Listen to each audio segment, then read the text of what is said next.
Citoyennes, citoyens, bonjour et bienvenue dans cette nouvelle vidéo de vacances. Aujourd'hui, on va parler d'un sujet qui passionne tous ceux qui suivent les aventures de SpaceX de près. Le moteur Raptor.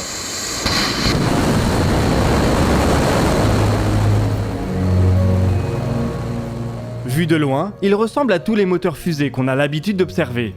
Une tuyère plus ou moins longue, surmontée d'une plomberie complexe. C'est pourtant un véritable tour de force technique que SpaceX est parvenu à accomplir en développant le Raptor. Il combine plusieurs innovations, du côté de ses ergols et du côté de son cycle de combustion, qui lui offre des capacités uniques.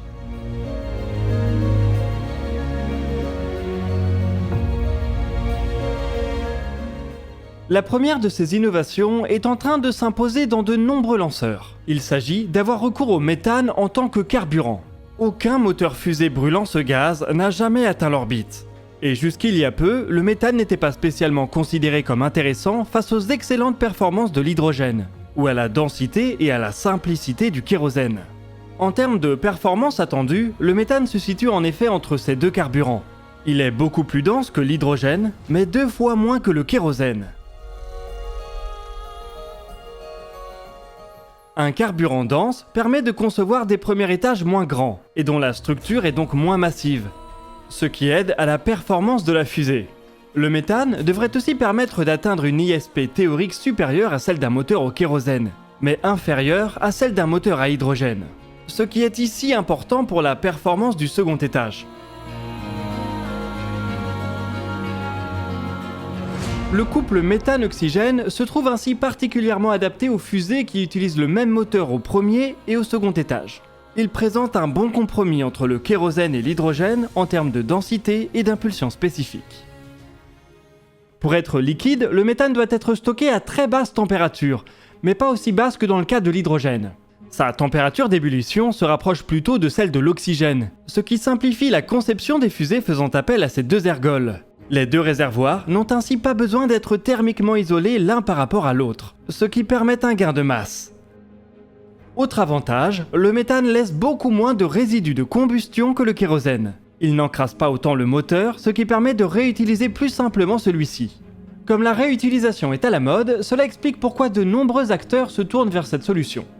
Enfin, le méthane peut en théorie être produit sur Mars. C'est un aspect cher à SpaceX qui fait de la colonisation de la planète rouge son leitmotiv.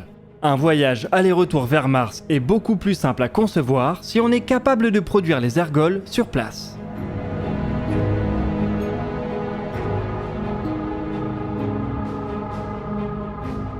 SpaceX innove en développant un moteur au méthane, mais n'est pas le seul acteur à aller dans ce sens. Blue Origin fait la même chose avec son BE4. L'Europe travaille de son côté sur le moteur Prometheus et des entreprises chinoises développent elles aussi ce type de solution. Il n'est d'ailleurs pas dit que SpaceX sera la première entreprise à atteindre l'orbite avec un moteur au méthane. L'entreprise chinoise Landspace pourrait par exemple réaliser cet exploit en premier avec sa fusée Zhuche 2. Cela va dépendre de la vitesse avec laquelle le Starship et Super Heavy arrivent à maturité.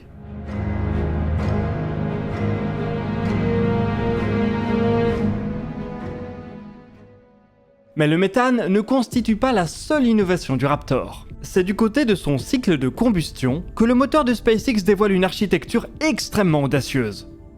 Pour avoir un moteur fusée performant, il faut être capable de l'alimenter avec un débit considérable d'ergols. Dans le cas du Raptor, il faut donc être capable d'injecter des centaines de litres de méthane et d'oxygène à chaque seconde. Autrement dit, il faut des pompes ultra rapides. Pour actionner des pompes ultra rapides, il faut une source d'énergie considérable. On peut faire le pari de l'énergie électrique, comme sur l'Electron de Rocket Lab, en embarquant des packs de batteries à éjecter au fur et à mesure de l'ascension.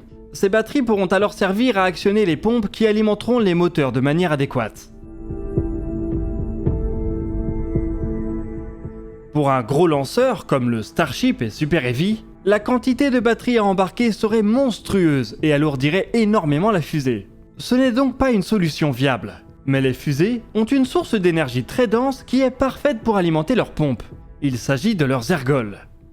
C'est ici qu'interviennent les cycles de combustion. Dans un moteur à cycle ouvert, on brûle une petite partie des ergols dans une mini-chambre de combustion qu'on appelle le générateur de gaz. Le gaz ainsi produit peut entraîner une turbine qui à son tour entraîne les pompes. Ces pompes permettent d'envoyer une grande quantité d'ergols dans la chambre de combustion principale. et une petite quantité dans le générateur de gaz pour maintenir le cycle. Les ergols brûlés dans le générateur sont ensuite évacués sans participer à l'effort de propulsion. Ce type de moteur a l'avantage d'être relativement simple, mais souffre de cette petite perte de gaz qui pourrait être mieux optimisée. Dans le générateur de gaz, on préfère généralement maintenir une combustion incomplète, non optimale, souvent trop riche en carburant.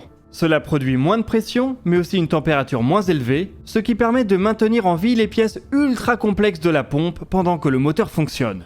Pour éviter les pertes d'efficacité liées à des cycles ouverts, des moteurs à cycle fermé ont été développés. L'idée de base est de réinjecter ce gaz qui n'a pas été parfaitement brûlé dans la chambre de combustion principale. En pratique, c'est beaucoup plus compliqué que ça en a l'air. Deux approches principales ont été développées, l'une par l'URSS et l'autre par les États-Unis. Côté soviétique, on a adopté des moteurs qui font passer l'intégralité de l'oxygène des réservoirs par la petite chambre de pré-brûlage. Couplé à une petite quantité de carburant, cela suffit à entraîner la pompe. Le produit de cette première combustion, très incomplète, est alors injecté dans la chambre de combustion principale avec le carburant qui lui n'a pas été pré-brûlé. De cette manière, l'intégralité des gaz passe par la chambre de combustion principale qui sert à la propulsion.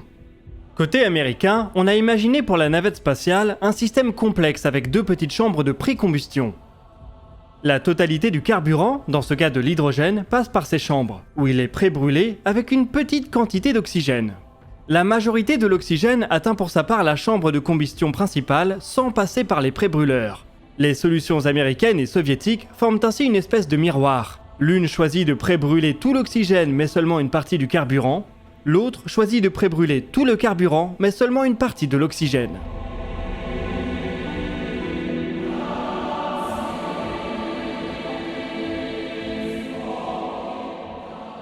Ces architectures de moteurs sont très performantes, mais il doit être possible de faire encore mieux. Pour ça, il faudrait pouvoir pré-brûler la totalité de l'oxygène et la totalité du carburant dans deux chambres de pré-combustion différentes. Cela permettrait d'avoir des gaz qui arrivent dans la chambre de combustion principale à très haute température, ce qui engendrerait une meilleure combustion, tout en réglant le problème de l'entraînement des pompes sans perte de gaz propulsif. Pour ce type d'architecture, on parle de cycle de combustion étagé à flux intégral, puisque l'intégralité du carburant et de l'oxygène est pré-brûlée avant d'être injectée dans la chambre de combustion principale. Plusieurs moteurs ont tenté de s'appuyer sur une telle architecture. On a rapidement évoqué dans le dernier espace commentaire de juillet le cas du RD-270 soviétique. Ce gigantesque moteur devait propulser la tout aussi gigantesque UR-700 pendant la course à la Lune. Seulement, la mise au point d'un moteur avec un cycle de combustion étagé à flux intégral s'est révélée trop complexe. Rebelote dans les années 2000 avec un projet d'Aerojet Rocketdyne qui n'a lui non plus pas abouti.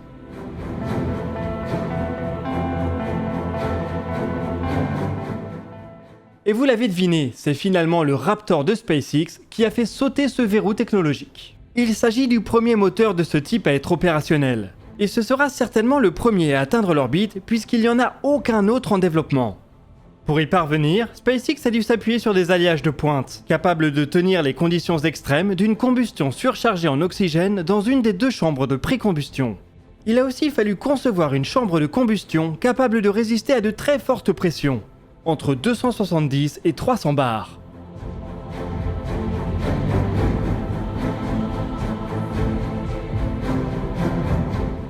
Ces efforts de développement semblent payés et SpaceX dispose aujourd'hui d'un moteur très puissant et polyvalent, qui va continuer à être amélioré dans les années qui viennent.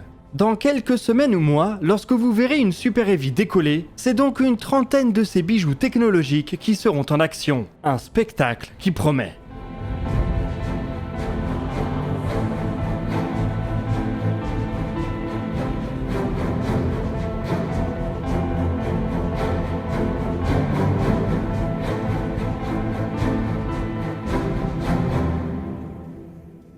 Nous voici en tout cas arrivés au bout de ce dossier estival et j'espère qu'il vous a plu. Il n'y aura pas d'espace commentaire d'ici à la rentrée et il faudra donc se montrer patient pour avoir des réponses à vos questions. Vous pouvez consulter la description pour retrouver nos sources, nos podcasts et nos réseaux sociaux. Nous, on se donne rendez-vous à la première semaine de septembre pour reprendre le programme habituel et d'ici là, citoyennes, citoyens, portez-vous bien.